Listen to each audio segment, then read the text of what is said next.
എല്ലാ കൂട്ടുകാർക്കും ശുഭദിനം നേർന്നുകൊണ്ട് നമുക്ക് ഗൗതമിന്റെ അളകുന്നതേടെ ഇന്നത്തെ നല്ലൊരു വിശേഷം കേട്ടാലോ. അങ്ങനെ ഇന്നത്തെ വിശേഷത്തില് നിർമ്മല് കാതൊക്കെ അങ്ങനെ തള്ളി തുറന്ന് അകത്തേക്ക് കയറി ചെല്ലുവാണ്. ഈ സമയത്ത് ഗൗതം നിർമ്മല നോക്കി, നീ എന്തിനാ ഇങ്ങോട്ടേക്ക് വന്നേന്ന് ചോദിക്കുകയാണ്. ഇത് കേട്ട പാതി കേൾക്കാത്ത പാതി നിർമ്മൽ എന്ത് ചെയ്യുകയാണ്, ഗൗതത്തിനെ തള്ളി മാറ്റി അകത്തേക്ക് അങ്ങോട്ട് കയറി. ആ സമയത്ത് അരുന്ധതി എല്ലാരും ഹാളുണ്ടായിരുന്നു. പെട്ടെന്ന് നിർമ്മല പറഞ്ഞു, ആഹാ എല്ലാരും ഉണ്ടല്ലോ, എല്ലാരും വലിയ എന്തോ സഭ കൂടിക്കൊണ്ടിരിക്കുവാന്ന് തോന്നല്ലോ. ഞാൻ വന്ന സമയം എന്താളും കൊള്ളാം, കൃത്യസമയത്ത് തന്നെ വന്നേ അല്ലേന്ന് ചോദിക്കുകയാണ്. ഇതേടാ അരുന്ധതീശു, നീ എന്തിനാ ഇങ്ങോട്ടേക്ക് വന്നേന്ന് ചോദിക്കാം. അതെ, എനിക്ക് വരാതിരിക്കാൻ പറ്റില്ലല്ലോ, വരേണ്ട ആവശ്യം വന്നാ പിന്നെ വന്നല്ലേ മതിയാവുള്ളൂ അരുന്ധതി അമ്മയെന്ന് ചോദിക്കുക. അരുന്ധതി അമ്മയോ? ആരുടെ അരുന്ധതി അമ്മ? അല്ല, മുമ്പ് ഞാൻ ഇവിടെ വന്ന സമയത്ത് അങ്ങനെയല്ലേ വിളിച്ചേ, അപ്പൊ എനിക്ക് ഇങ്ങനെ അങ്ങനെയല്ലേ വിളിക്കാൻ പറ്റുള്ളൂ എന്ന് ചോദിക്കാം. നിന്റെ ഒരു അരുന്ധതി അമ്മ അതെ മേലാലിനെ അങ്ങനെ വിളിച്ചു പോയേക്കില്ല, കടന്നു പോയിക്കാണ് ഇവിടെ നിന്ന് പറയണേ. ഇതെന്ത് വർത്താനാ പറയണേ? മുമ്പ് ഞാൻ ഇവിടെ വന്നു കഴിഞ്ഞപ്പം എന്റെ അർജുനെ പോലെയാന്ന് പറഞ്ഞ് എന്നെ കെട്ടിപ്പിടിച്ച് ഉമ്മ വെച്ചൊക്കെ ഇത്ര പെട്ടെന്ന് മറന്നു പോയെന്ന് ചോദിക്കും. അതെ, അർജുനെ പോലെയാന്ന് ഞാൻ കരുതി, പക്ഷെ നീ അങ്ങനെയല്ല, നിന്റെ വൃത്തിയോട്ട സ്വഭാവമാണെന്ന് പിന്നെയാ മനസ്സിലായത്. അല്ലെങ്കിൽ നീ ഇവിടെ കയറി വന്നിട്ട് പെങ്ങളെ പോലെ കരുതേണ്ട ഒരു പെണ്ണിനെ കയറി പ്രേമിച്ച് അവസാനം അതിനകത്തൊരു കുഞ്ഞിനെ കൂടെ ഉണ്ടാക്കുവോ? ഒരിക്കലും ഇല്ലാന്ന് പറയണം. അത് കേട്ടപ്പോ നിർമ്മല പറഞ്ഞു, നിങ്ങൾ എന്തൊക്കെയാ പറയണെന്ന് ചോദിക്കുകയാണ്. ഇതേ ഇതിനുള്ള ഉത്തരം ഉണ്ടല്ലോ, ഞാൻ അരുണിനോട് പറഞ്ഞിട്ടുണ്ട്, അവനോട് തന്നെ ചോദിച്ചു നോക്കാൻ പറയണം. പെട്ടെന്ന് അരുണാണ് ഒരു ബോധം ഉണ്ടായില്ല. അല്ലെങ്കിൽ തന്നെ അരുണിനോട് പറഞ്ഞ സമയത്ത് അരുണിന്റെ മനസ്സിലെ പവിത്രയെ കുറിച്ചുള്ള ചിന്തകളായിരുന്നല്ലോ, അതുകൊണ്ട് അവൻ അതൊന്നും ഓർക്കുന്നുണ്ടായിരുന്നില്ല. അരുൺ പറഞ്ഞു, പിന്നെ നിങ്ങൾ കള്ളു കുടിച്ച് ബോധമില്ലാതെ എന്തൊക്കെയോ വന്ന് എന്നോട് പൊലമ്പി, എനിക്കൊന്നും മനസ്സിലായൊന്നും ഇല്ലെന്ന് പറയണം. ഇത് കേട്ടപ്പോ നിർമ്മല പറഞ്ഞു, അതെനിക്കറിയാൻ നിനക്കൊന്നും മനസ്സിലായില്ലെന്ന്, നീ അതിനേക്കാളും വലിയൊരു ബാലം തലയെ കയറ്റി വെച്ചോണ്ടിരിക്കുവായിരുന്നു. അത് നീ എന്നോട് പറയുകയും ചെയ്തു. അതുകൊണ്ട് അത് നിനക്ക് മനസ്സിലായില്ലെന്ന് എനിക്ക് അറിയാം. അതുകൊണ്ടാണ് ഞാനിപ്പോ സത്യങ്ങളൊക്കെ ഞാൻ ഇവിടെ വിളിച്ചു പറയാനായിട്ട് ഇങ്ങോട്ടേക്ക് വന്നെന്ന് പറയണം. എനിക്ക് ഗൗതമേനോട് കാര്യങ്ങൾ സംസാരിക്കണം എന്ന് പറയാം. ഇത് കേട്ട ഗൗതം പറഞ്ഞു, എനിക്ക് നിന്നോടൊന്ന് സംസാരിക്കുക, അല്ലെങ്കിലോ എനിക്ക് സംസാരിക്കണം ഗൗതമേട്ടാ, എനിക്ക് പറയാനുള്ള കാര്യം പറഞ്ഞേ മതിയാവുള്ളൂ എന്ന് പറയണം. അനിത് പറഞ്ഞു, എന്ത് കണ്ടുകൊണ്ടിരിക്കുക ഗൗതം നീയാ, കുടിച്ച് ഫിറ്റായി വന്നിട്ട് ഓരോ കള്ളത്തരങ്ങളും അല്ലെങ്കിൽ അസംബന്ധം പറയുന്ന സമയത്ത് അതൊക്കെ കേട്ടിരിക്കേണ്ട ബാധ്യത നീ ഇന്ത്യവരത്തിൽ ആർക്കുമില്ല, അവനെ പിടിച്ചിറക്കി വിടാന്ന് പറയാണ്. അങ്ങനെ ഗൗതം വന്ന് നിർമ്മലിനെ പിടിക്കുന്ന സമയത്ത് നിർമ്മല പറഞ്ഞു, ഇതേ വേണ്ട ഗൗതമേട്ട വേണ്ടാന്ന് പറയണം, ഇങ്ങോട്ട് വാടാന്ന് പറഞ്ഞ് പിടിച്ച് തള്ളി അങ്ങോട്ട് പുറത്തേക്ക് കൊണ്ടുപോകണം. അങ്ങനെ ആ പെരക്കകത്തുനിന്ന് നേരെ പുറത്തേക്ക് അങ്ങോട്ട് തള്ളിയിട്ടു. നിർമ്മൽ നേരെ താഴെ പോയി വീഴുവാണ്. പിന്നീട് നിർമ്മലിന്റെ അരിയിലേക്ക് ഗൗതം ചെന്നിട്ട് അവനെ ഇങ്ങോട്ട് പിടിച്ചെഴുന്നേപ്പിച്ചു. എന്നിട്ട് പറഞ്ഞു, നീ എന്താടാ വിചാരിച്ചിരിക്കുന്നു ചോദിക്കണേ, ഇവിടെ വന്നിട്ട് നിന്റെ അഭ്യാസം നടത്താന്നോ? ഇത് കേട്ടതും ഒരു നിമിഷം ആലോചിച്ചത് നിർമ്മല പറഞ്ഞു, വേണ്ട ഗൗതമേട്ട, നിങ്ങൾ പറയുന്നത് കാര്യം അറിയാതെ എന്റെ നേരെ ചാടി കുറയ്ക്കണ്ടെന്ന് പറയണം. കാര്യം അറിയാതോ? എന്ത് കാര്യമാടാ? നിന്നെ ഈ വീടിന്റെ പരിസരത്ത് പോലും അടുപ്പിക്കാൻ കൊള്ളില്ലാത്തവനാ നീ, അത്രയ്ക്ക് വൃത്തിയേട്ടവനല്ലേ? നീ ഒന്ന് ആലോചിച്ച് നോക്കിയേ. എടാ, നീ സഹോദരിയെ പോലെ കാണണ്ടേ അവളെയല്ലേ, നന്ദേനയല്ലേ നീ കയറി പ്രേമിച്ച് നിന്റെ ചോറിലൊരു കുഞ്ഞിനെ ഉണ്ടാക്കി വിട്ട, നിനക്ക് നാണം ഉണ്ടോടാ? എന്നിട്ട് നീ എന്താടാ ചെയ്തേ? ഇപ്പൊ നീ ആ കുറ്റം വേറുള്ളവരുടെ തലയിൽ കെട്ടിവെക്കാനായിട്ടാണോ ഇങ്ങോട്ട് വന്നിരിക്കുന്നേ? കാമപ്രാന്ത് മൂത്ത് ഇതേ ഒരുത്തിനെ കയറി പ്രണയിച്ച് കുഞ്ഞിനെ ഉണ്ടാക്കിയിട്ട് ഇപ്പൊ നിനക്ക് അവളെ കയ്യേക്കാൻ വയ്യല്ലേ, അവളെ തള്ളിക്കളയാനായിട്ട്, എന്നിട്ട് വേറുള്ളവരുടെ തലയിൽ കെട്ടിവെക്കാനായിരിക്കും നിന്റെ വരവല്ലേന്ന് ചോദിക്കും. ദേ അനാവശ്യം പറയരുത് കേട്ടോ എന്ന് പറയണ. അനാവശ്യമോ? നിനക്ക് പ്രവർത്തിക്കാം, ഞാൻ പറഞ്ഞാലാണ്ടോ കുഴപ്പമെന്ന് പറഞ്ഞുകൊണ്ട് ഗൗതം നിർമ്മല കുറെ അടിക്കുവാണ്. നിർമ്മല അടി കൊണ്ട് താഴേക്ക് വീണു. എന്നിട്ടും ഗൗതം നിർത്തിയില്ല, വീണ്ടും വീണ്ടും അടിക്കണം. ഈ സമയം നിർമ്മല എഴുന്നേറ്റിട്ട് വേണ്ട ഗൗതമേട്ട വേണ്ട, നിങ്ങൾ ഈ പോയി കാണിക്കുന്നുണ്ടല്ലോ, കാണിച്ചാൽ എന്ത് ചെയ്യൂടാ നീ ഒറ്റ ഒരുത്തം കാരണം നന്ദയുടെ എന്റെയൊക്കെ ജീവൻ താർന്നു പോയത്, നിനക്ക് നാണം ഉണ്ടായിരുന്നോടാ എന്നൊക്കെ ചോദിക്കുകയാണ്. അത്ര സമയം കേട്ട് കഴിയുമ്പോൾ തന്നെ നിർമ്മല ദേഷ്യം വന്നു. നിർമ്മല പറഞ്ഞു, ഇനി എന്തെങ്കിലും ഒരു അനാവശ്യ വാക്ക് പറഞ്ഞാണ്ടല്ലോ, ഇത്രയും നാളും ഗൗതമേട്ടെന്ന് വിളിച്ച നാവും കൊണ്ട് തന്നെ വേറെ എന്തെങ്കിലും എനിക്ക് വിളിക്കേണ്ടി വരുമെന്ന് പറയണം. നീ എന്ത് വിളിക്കൂടാന്ന് പറഞ്ഞിട്ട് നിർമ്മല പിടിച്ചങ്ങ് തള്ളി അങ്ങോട്ട് വിടുകയാണ്. നിർമ്മല എടുത്തടിച്ച് താഴെ പോയി വീണു. കടന്നു പോയിക്കണം, കൺമുന്നിൽ പോയി കണ്ടേക്കല്ലെന്ന് പറഞ്ഞിട്ട് ഗൗതം അങ്ങ് തിരിയുവാണ്. ഈ സമയത്ത് നിർമ്മല അവിടെ നിന്ന് എഴുന്നേറ്റു. നിർമ്മല എഴുന്നേറ്റിട്ട് പറഞ്ഞു, ഞാൻ പറയാനുള്ളത് കേട്ടിട്ട് നിങ്ങൾ പോയാൽ മതി, ഇല്ലെങ്കിൽ നിങ്ങളുടെ വീട്ടിൽ കയറി അകത്ത് കയറിയാൻ പറയൂന്ന് പറയണം. പെട്ടെന്ന് ഗൗതം നിന്നു. നിങ്ങളുടെ എന്താ പറഞ്ഞത്? എന്റെ ചോരയാണ് ഗൗരി എന്നുള്ളതോ? അതെ, പറയുമ്പോഴെങ്കിലും സാധാരണ ഇത്രയെങ്കിലും ഉളുപ്പ് നിങ്ങൾക്ക് വേണ്ടേന്ന് ചോദിക്കാം. നീ എന്താടാ പറഞ്ഞേ? നിങ്ങൾക്ക് സാമാന്യം ബോധമുണ്ടോ? നിങ്ങളൊന്ന് ചിന്തിച്ചു നോക്കിയേ. ഇവിടുന്ന് ഇറങ്ങിയതിന് ശേഷം കൃത്യം 8 മാസം കഴിഞ്ഞ് നന്ദ ശാന്തിപുരത്തിലെ ഹോസ്പിറ്റലിൽ വെച്ച് പ്രസവിച്ചു. പിന്നെ ഒരു കാര്യം കൂടെ ഉണ്ട്, ആ 8 മാസം കഴിഞ്ഞ് പ്രസവിക്കുമ്പോൾ അവൾ പൂർണ്ണ ഗർഭിണിയായിട്ട് അവൾ പ്രസവിക്കുന്നു പറയണം. ഇത് കേട്ടതും ഗൗതം ഒരു നിമിഷം ഇങ്ങനെ അന്തം വിട്ട് നിർമ്മലിനെ തന്നെ നോക്കുകയാണ്. പിന്നെ നിർമ്മല, നിങ്ങൾക്ക് എന്തറിയാന്ന് ചോദിക്കുകയാണ്. ഗൗരിമളെ കുറിച്ച് നിങ്ങൾ പറഞ്ഞല്ലോ, ഇത്ര ഇതായിട്ട് പറഞ്ഞല്ലോ.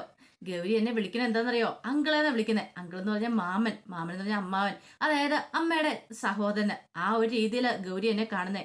ഇന്ന് വരെ അവൾ എന്നെ അച്ഛാന്ന് വിളിച്ചിട്ടില്ല. ഞാൻ അവളെ സ്വന്തം മോളെ പോലെ കരുതിയിരിക്കുന്നത്. എങ്കിലും അവൾ എന്നെ ഒരിക്കൽ പോലും അച്ഛാന്ന് വിളിച്ചിട്ടില്ല. അവൾക്കറിയാം ഞാൻ അവളുടെ അച്ഛനല്ല എന്നുള്ള കാര്യം. അതുകൊണ്ട് മാത്രമാ. പിന്നെ നിങ്ങൾ ഒറ്റയൊരുത്തം കാരണം എനിക്കിപ്പം നന്ദയുടെ അരിയിലേക്ക് പോലും ചെല്ലാൻ പറ്റാത്തൊരവസ്ഥയെ മാറിയിരിക്കുക. കാരണം എന്താണെന്നറിയോ, നിങ്ങളുടെ വാക്കുകൾ ഞാനും അവളും തമ്മിൽ അവിഹിത ബന്ധമുണ്ടെന്ന് നിങ്ങൾ പറഞ്ഞു വരുത്തി. അവസാനം നന്ദയ്ക്ക് എന്നെ കാണുമ്പോൾ തന്നെ ദേഷ്യമായി. എല്ലാത്തിനും കാരണം നിങ്ങൾ ഒറ്റയൊരുത്തനാന്ന് പറയണം. ഇത് കേട്ടപ്പോൾ ഗൗതം പറഞ്ഞു, നീ വെറുതെ ഓരോന്നും വന്ന് പറയാതെ കടന്നു പോടാന്ന് പറയണേ. കടന്നു പോകാൻ തന്നെ വന്നിരിക്കുന്നേ. പക്ഷെ ഒരു കാര്യമുണ്ട്, ആ ഒരു കുഞ്ഞുണ്ടല്ലോ ഗൗരിയമ്മയുടെ മോളുടെ മുഖം ഓർത്തിട്ട് എനിക്ക് സഹിക്കാൻ പറ്റിയില്ല. ഇതിനേക്കാളും 100 ഭേദമായിരുന്നു എൻ്റെ അച്ഛൻ. കാരണം എനിക്ക് എൻ്റെ അച്ഛൻ ആരാന്ന് കൃത്യമായിട്ട് അറിയായിരുന്നു. എൻ്റെ അച്ഛന് ഞാനാ മോനെന്ന് പറയായിരുന്നു. പിന്നെ ഒരിടത്ത് അന്വേഷിച്ച് നടക്കേണ്ട കാര്യം വന്നിട്ടില്ല. തന്തയില്ലാത്തവെന്നുള്ള പേര് ഞാൻ കേട്ടിട്ടുണ്ട്.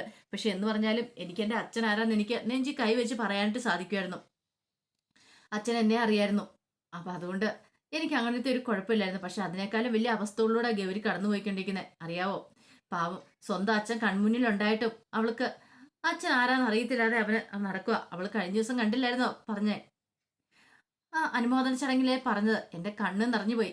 അവൾക്ക് നിങ്ങൾ അച്ഛനല്ല, പക്ഷേങ്കില് നിങ്ങളെ കാണുമ്പോൾ നന്ദുവിന്റെ പപ്പയായിട്ട് അവള് കാണുന്നത്. ഇത് കേട്ട് കഴിഞ്ഞപ്പോഴത്തേനും ഗോതമ്പ്, നീ എന്തിനാ എന്നോട് ഇതൊക്കെ പറയണമെന്ന് ചോദിക്കാം. എന്നോട് പറയുന്നത് എന്തിനാന്നോ, നിങ്ങൾ ശരിക്കും ഒന്ന് ചിന്തിച്ചു നോക്ക്. ഞാൻ പറഞ്ഞില്ലേ 8 മാസം കഴിഞ്ഞപ്പോ നന്ദ പ്രസവിച്ചെന്ന്. കാരണം എന്താ, നന്ദ ഇവിടെ നിന്ന് ഇറങ്ങിയപ്പോ ഗർഭിണിയായിരുന്നു പറയണം. ഗോത്ര തല കൂടം കൊണ്ട് അടിയേറ്റ ഒരു അവസ്ഥയായിപ്പോയി. നീ എന്താ പറഞ്ഞേ? അതെ, നന്ദ ഇവിടെ നിന്ന് ഇറങ്ങുമ്പോൾ പ്രഗ്നന്റ് ആയിരുന്നു. ഇത് കേട്ടതും ഗോതം പറഞ്ഞു, അതിന് നന്ദയ്ക്ക് പ്രസവിക്കാനായിട്ട് പറ്റില്ല, ഗർഭിണിയാൻ പറ്റില്ലോ. അന്ന് പറഞ്ഞോണ്ട് നിങ്ങൾക്ക് അച്ഛനാവാൻ പറ്റില്ല മിസ്റ്റർ ഗൗതം എന്ന് ചോദിക്കണം. നന്ദയ്ക്ക് ട്രീറ്റ്മെന്റും കാര്യങ്ങളൊക്കെ ചെയ്തായിരുന്നല്ലോ. നന്ദ പ്രഗ്നന്റ് ആയിരുന്നു. അത് നിങ്ങളുടെ കുഞ്ഞിനെ തന്നെ അവള് പ്രസവിച്ചേ. പക്ഷേങ്കില് നന്ദ ഇന്ന് വരെ അത് ഗൗരിയോട് പറഞ്ഞിട്ടില്ല നിങ്ങൾ അച്ഛനാന്നുള്ള കാര്യം. ഗൗരിയുടെ കണ്ണിൽ നിങ്ങൾ നന്ദുവിന്റെ പപ്പ മാത്രമാണെന്ന് പറയണം. നന്ദിനി ഒരിക്കലും അത് പറയാനും പോകുന്നില്ല. കാരണം നിങ്ങളെപ്പോലൊരു ദുഷ്ടൻ. നിങ്ങൾ ശരിക്കും നന്ദയെ മനസ്സിലാക്കിയിട്ടില്ല. നന്ദ ആരാ എന്താന്ന് മനസ്സിലാക്കിയിട്ടില്ല. ഏതെങ്കിലും ഒരു ആണി ചിരിച്ചു കാണിക്കുമ്പോൾ ആ പുറകെ പോകുന്നോളല്ല നന്ദ. ഇത്രയും കാലം കൂടെ കഴിഞ്ഞിട്ടും നിങ്ങൾ അത് മനസ്സിലാക്കാതെ പോയെന്നൊക്കെ പറയണം. ഗോതമ്പ്, നിർമ്മല, നിങ്ങൾ എന്താ പറയണെന്ന് നിൽക്കുക? ഒന്നും മനസ്സിലായില്ലല്ലേ? ഇപ്പൊ തന്നെ നന്ദ പോവും, ശാന്തിപുരത്തിലേക്ക് പോവും മോളെയും കൊണ്ട്. എനിക്ക് എന്ത് വിഷമമാണെന്നറിയാവോ? കാരണം എന്റെ മോളായിരുന്നു അവളെ പൊന്നുപോലെ നോക്കിയാലും എനിക്ക് ഗൗരിനെ ഒന്ന് കാണാഞ്ഞിട്ട് ഒന്ന് സംസാരിക്കാഞ്ഞിട്ട് എന്തൊരു വീർപ്പുമുട്ടലാന്നറിയാവോ? അത് നിങ്ങൾക്ക് പറഞ്ഞാൽ മനസ്സിലാവില്ല. നിങ്ങൾ ആൾക്കാരെ സ്നേഹിച്ചാൽ മാത്രമേ നിങ്ങൾക്ക് അത് മനസ്സിലാവത്തുള്ളൂ. സ്വന്തം മോളെ പോലും തിരിച്ചറിയാൻ കഴിയാത്ത നിങ്ങളൊരു അച്ഛനാണോ? നിങ്ങൾക്കറിയാവോ, ശാന്തിപുരത്തെ ഓരോ മതിലുകളിലും പാറകളിലൊക്കെ അവളെ ഐ മിസ് യു അച്ഛാന്നും പറഞ്ഞ് എത്ര വട്ടം എഴുതിക്കൊണ്ട് നടന്നിട്ടുണ്ടെന്ന്. അതൊക്കെ കണ്ടുകഴിയുമ്പോൾ എൻ്റെ നെഞ്ചു പൊടിയുമായിരുന്നു. ഈ സത്യങ്ങളൊക്കെ അറിഞ്ഞിട്ടും അവളോട് എനിക്ക് പറയാൻ കഴിയാത്തതിന്റെ വിഷമം പെട്ടെന്ന് ഗൗതത്തിന്റെ മനസ്സിലേക്ക് വന്നു. താൻ ശാന്തിപുരത്ത് ആദ്യം ചെന്ന് കഴിഞ്ഞപ്പോൾ അവിടുത്തെ ഒരു പാറയുടെ സൈഡിൽ ഇങ്ങനെ ഐ മിസ് യു അച്ഛാന്നും പറഞ്ഞ് എഴുതി വെച്ചിരിക്കുന്നു. ആ തൻ്റെ മോളായിരുന്നോ? അപ്പൊ ഗൗരി തൻ്റെ മോളായിരുന്നോ? എൻ്റെ ഈശ്വര എന്നൊക്കെ പറഞ്ഞ് നെഞ്ചത്ത് ഇങ്ങനെ കൈ വെച്ചിങ്ങനെ ഗൗതം എന്ത് ചെയ്യണമെന്ന് അറിയത്തില്ല നിൽക്കുകയാണ്. ഇനി ആരെ കൊണ്ടും നിങ്ങളെ രക്ഷിക്കാനൊന്നും പറ്റില്ല. നിങ്ങൾക്ക് വേണമെങ്കിൽ നിങ്ങളെ മോളെ കാണണമെന്നുണ്ടെങ്കിൽ ചെന്ന് നോക്ക്. അവള് ശാന്തിപുരത്തിന് മുമ്പ് ചെന്ന് നോക്കാൻ പറഞ്ഞിട്ട് നിർമ്മല അങ്ങോട്ടേക്ക് പോവാണ്. ഗൗതത്തിന് എന്ത് ചെയ്യണമെന്ന് അറിയത്തില്ലാത്തൊരവസ്ഥയായിപ്പോയി. ഈ സമയം ഗൗരിയെ കൊണ്ട് നന്ദ ബസ്സിലേക്ക് വന്ന് കയറുവാണ്. അപ്പത്തേനും കണ്ടക്ടർ ഉണ്ടായത്. കണ്ടക്ടറോട് ചോദിച്ചു, ഇപ്പൊ തന്നെ പോകുമെന്ന് ചോദിക്കണം. ഇല്ല, കുറച്ച് സമയം ലേറ്റ് ആവെന്ന് പറയണം. കുറച്ചുകൂടെ കഴിയുമ്പത്തിന് വണ്ടി എടുക്കണമെന്ന് പറയണം. അതെ, ഞാൻ മോൾക്കൊരു ഇഞ്ചക്ഷൻ എടുക്കാൻ പോയ പനിയായിരുന്നു പറയണം. ആണോ? ആണെങ്കിൽ ശരി, മോളെ അവിടെ കൊണ്ടേ കിടത്തിയാൽ മതി എന്നൊക്കെ പറയണം. അങ്ങനെ നന്ദ എന്ത് ചെയ്യണം, സീറ്റയിലേക്ക് കൊണ്ടേ മോളെ കിടത്തുവാണ്. കിടത്തിയിട്ട് നന്ദ ഇങ്ങനെ ആലോചിച്ചു ശാന്തിപുരത്തിന് വന്നതിന് ശേഷമുള്ള ഓരോ കാര്യങ്ങളൊക്കെ. എല്ലാം ഇന്നലെ കഴിഞ്ഞ പോലെ നന്ദയ്ക്ക് തോന്നുവാണ്. ഗൗരിയും നന്ദും കൂടെ കൂട്ടുകെട്ടും കാര്യങ്ങളും എല്ലാം ഓർത്തിന് ഇപ്പൊ നന്ദയ്ക്ക് അറിയാതെ കണ്ണ് നിറഞ്ഞുപോയി. നന്ദയ്ക്ക് എന്ത് ചെയ്യണമെന്ന് അറിയത്തില്ലായിരുന്നു. ഈ സമയത്ത് ആരുടെ മുറിയിലേക്ക് വരുമ്പോഴത്തേനും പവിത്ര ഫോണിനകത്തൊക്കെ നോക്കി ഇങ്ങനെ ചിരിച്ച് വീഡിയോ കണ്ടുകൊണ്ടിരിക്കുകയാണ്. ഇപ്പോൾ ആരോട് പോലും ഇങ്ങനെ ചിരിച്ചൊക്കെ നോക്കിയിരിക്കണേ? വല്ല വീഡിയോ കോളും മറ്റാണോ? പിന്നീട് പതക്കി ഒന്നും അറിയത്തില്ലാത്തവിടെ അരുണ അടുത്തേക്ക് വന്നു. എന്നിട്ട് പറഞ്ഞു, ഇത് നീ എന്തിരിപ്പാ പത്ര ഇരിക്കണമെന്ന് ചോദിക്കാം. പിന്നല്ലാതെ നിനക്ക് ഇവിടെ ഒരു ജോലിയില്ലേ നിൽക്കും. ഞാൻ എന്ത് ജോലി ചെയ്യാനായിട്ട്? എന്നെ കൊണ്ട് ഇവിടെ ജോലിയും ചെയ്യിക്കുന്നില്ല എന്ന് പറയാം. അതെ, ജോലി ചെയ്യാന്നിട്ട് കാര്യമില്ല. ഗർഭിണിയാന്ന് പറഞ്ഞ് ഇങ്ങനെ എന്നിട്ട് കാര്യമുണ്ടോ? നീ എനിക്കൊരു ലെമൺ ജ്യൂസ് എടുത്തോണ്ട് ഞാൻ പറയണം. ഒരു കാര്യം ചെയ്യാം, ഞാൻ കനകമ്മയോട് പറയാന്ന് പറയാം. വേണ്ട, നീ തന്നെ പോയി എടുത്താൽ മതി എന്ന് പറയണം. അങ്ങനെ തിരിഞ്ഞും പറയാം, നീ ആ ഫോണും കളരാൻ പറയണം. അല്ല, ഫോൺ എന്തിനാ? അതെ, എൻ്റെ ഡേറ്റ തീർന്നു. അതിനിപ്പോൾ വൈഫൈ കണക്ട് ചെയ്താൽ പോലെ നിൽക്കും. വൈഫൈ കണക്ട് ആവുന്നില്ലെങ്കിൽ തരാൻ പറയണം. അതെ, ഈ ഫോണെന്നൊക്കെ പറഞ്ഞിട്ടുണ്ടെങ്കിൽ ഒരാളുടെ പേഴ്സണൽ കാര്യങ്ങളാ. പിന്നെ അരുണേട്ടൻ ചോദിച്ചാൽ പിന്നെ തരാതിരിക്കാൻ പറ്റില്ലല്ലോ എന്ന് പറഞ്ഞ് കൊടുക്കണം. ഇത് ലോക്ക് മാറ്റി തരാൻ പറയണം. അങ്ങനെ ലോക്ക് മാറ്റി കൊടുത്തു. അവളും കൂടെ പോയ സമയത്ത് ഫോൺ അരിച്ചു പെറുക്കി അരുണ. പക്ഷെ അതിനകത്തൊന്നും ഒന്നും കിട്ടിയില്ല. ഇതിപ്പോ എന്താ, ഒന്നും സംശയത്താക്കൊന്നും ഇല്ലല്ലോ. അപ്പോഴാണ് മിസ്റ്റർ പ്രേം എന്നുള്ള ഒരു കോള് വരുന്നുണ്ടേ. പ്രേമോ? ഇതാരാ പോലും? ഓ, ഇതായിരിക്കും അവളുടെ വയറ്റിൽ വരുന്ന കുഞ്ഞിന്റെ അച്ഛൻ. ആരും ഇല്ലാത്ത സമയം നോക്കി വിളിക്കുക എന്ന് കരുതിയിട്ട് എന്ത് ചെയ്യണം, കോള് പെട്ടെന്ന് അറ്റൻഡ് ചെയ്തു. പെട്ടെന്ന് അങ്ങേ തലയ്ക്കെന്ന് പറഞ്ഞു. അയ്യോ, എന്താണെങ്കിലും നീ പ്രഗ്നന്റ് ആണെന്ന് അറിഞ്ഞു കഴിഞ്ഞപ്പോ തന്നെ എന്റെ കണ്ണ് നിറഞ്ഞു പോയെന്ന് പറയണം. പെട്ടെന്ന് തന്നെ കോള് കട്ട് ചെയ്തരണ. അന്ന് എന്ത് ചെയ്യണമെന്ന് അറിയത്തില്ല. ആ സമയത്താണ് പവിത്ര അങ്ങോട്ടേക്ക് വരുന്നത്. പവിത്ര വന്നിട്ട് ചോദിച്ചു, ഇതേ ഇന്ന് ലെമൺ ജ്യൂസ് കുടിക്കാൻ പറയണം. ഇത് കേട്ട് കഴിഞ്ഞപ്പോ ഒരു നിമിഷം അരുൺ പറഞ്ഞു, അത് ആരടി ഈ പ്രേമ ആരാന്ന് ചോദിക്കണം. പ്രേമോ? ആ, നിനക്കെന്താ മനസ്സിലായില്ലെന്ന് ചോദിക്കും. വീണ്ടും വിളിക്കുവാണ് അവന്. ദൈവം, ഇതാണോ? ഇതെന്റെ കൂടെ പഠിച്ച ജിമ്മനാന്ന് പറയണേ. ജിമ്മനോ? അതെ. ഇവനും ഇവന്റെ ഭാര്യയ്ക്കും ഭയങ്കര വിഷമായിരുന്നു എനിക്ക് കുട്ടികളില്ലെന്ന് ഓർത്തോണ്ട്. പക്ഷേ എങ്കില് ഞാൻ പ്രഗ്നന്റ് ആണെന്നുള്ള മെസ്സേജ് അയച്ചു കഴിഞ്ഞപ്പോഴത്തേനും അവൻ വിളിക്കുന്ന എനിക്ക് അറിഞ്ഞിട്ട് ഭയങ്കര സന്തോഷത്തിൽ അവര് ഞാൻ പ്രഗ്നന്റ് ആണെന്ന് അറിഞ്ഞു കഴിഞ്ഞപ്പോ എന്ന് പറയുവാണ്. അല്ല, അരുണേട്ടൻ വേണമെങ്കിൽ ആ കോൾ എടുത്ത് സംസാരിച്ചോളാൻ പറയണ. വേണ്ടാന്ന് പറയണ. അരുൺ ആകെപ്പാടെ ഒന്ന് ചമ്മിപ്പോയി. ഈ സമയത്ത് ഗൗതം നേരെ ബസ് സ്റ്റാൻഡിലേക്ക് ചെല്ലുവാണ്. അപ്പൊ ബസ് സ്റ്റാൻഡിലേക്ക് അവിടെ ചെന്ന് ചോദിച്ചു, അല്ല ഈ ശാന്തിപുരത്തിന് എപ്പോഴാ ബസ് എന്ന് ചോദിക്കുക. ശാന്തിപുരത്തിന് ഡയറക്റ്റ് ബസ് ഇല്ലല്ലോ സാറെന്ന് പറയണം. ബസ് ഇല്ലേ? അതെ, ബസ് ഇല്ല. ഞാൻ കയറി ഇറങ്ങിയൊക്കെ പോണെന്ന് പറയണം. ഒരു കാര്യം ചെയ്യാം, അവിടെ പോയി നോക്കാൻ പറയണം. അങ്ങനെ ഗൗതം നേരെ അവിടെ കിടക്കുന്ന ബസ്സിന്റെ അടുത്തേക്ക് എത്തുമ്പോഴത്തേനും ആ കാഴ്ച കണ്ടു. നന്ദ ബസ്സിന്റെ സൈഡ് സീറ്റ് ഇരിക്കുന്ന ആ ഒരു കാഴ്ച. ഗൗതം പാഞ്ഞു പറിക്ക് അങ്ങോട്ട് ചെല്ലുവാണ്. അപ്പൊ അതിന്റെ വിശേഷങ്ങളൊക്കെയാണ് കണ്ടേ.